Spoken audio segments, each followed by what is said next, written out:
Baghdad پر تاتاری فتح کے بعد Hulagu Khan کی بیٹی بغداد میں گشت کر رہی تھی کہ ایک ہجوم پر اس کی نظر پڑی۔ پوچھا لوگ یہاں کیوں اکٹھے ہیں؟ جواب آیا ایک عالم کے پاس کھڑے ہیں۔ دختر ہلاکو نے عالم کو اپنے سامنے پیش ہونے کا حکم دیا۔ عالم کو تاتاری شہزادی کے سامنے لا حاضر کیا گیا۔ شہزادی مسلمان عالم سے سوال کرنے لگی، کیا تم لوگ اللہ پر ایمان نہیں رکھتے؟ عالم: یقیناً ہم ایمان رکھتے ہیں۔ شہزادی: کیا تمہارا ایمان نہیں کہ اللہ جسے چاہے غالب کرتا ہے؟ عالم: یقیناً ہمارا اس پر ایمان ہے۔ شہزادی: تو کیا اللہ نے آج ہمیں تم لوگوں پر غالب نہیں کر دیا ہے؟ عالم: یقیناً کر دیا ہے۔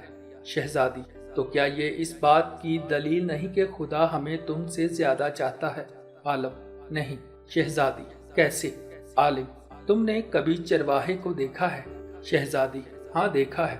عالم: کیا اس کے ریوڑ کے پیچھے چرواہے نے اپنے کچھ کتے بھی رکھ چھوڑے ہوتے ہیں؟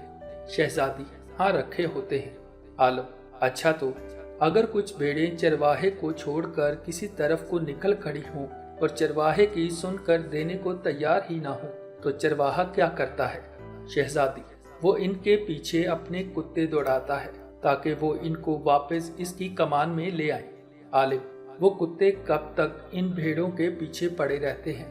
شہزادی: جب تک وہ فرار رہیں اور چرواہے کے اقتدار میں واپس نہ آ جائیں۔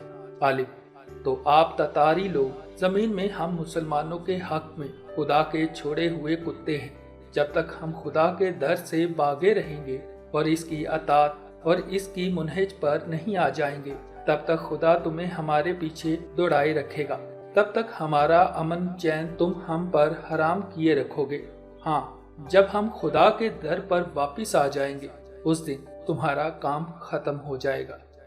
مسلمان عالم کے اس جواب میں آج ہمارے غور و فکر کے لیے بہت کچھ پوشیدہ ہے۔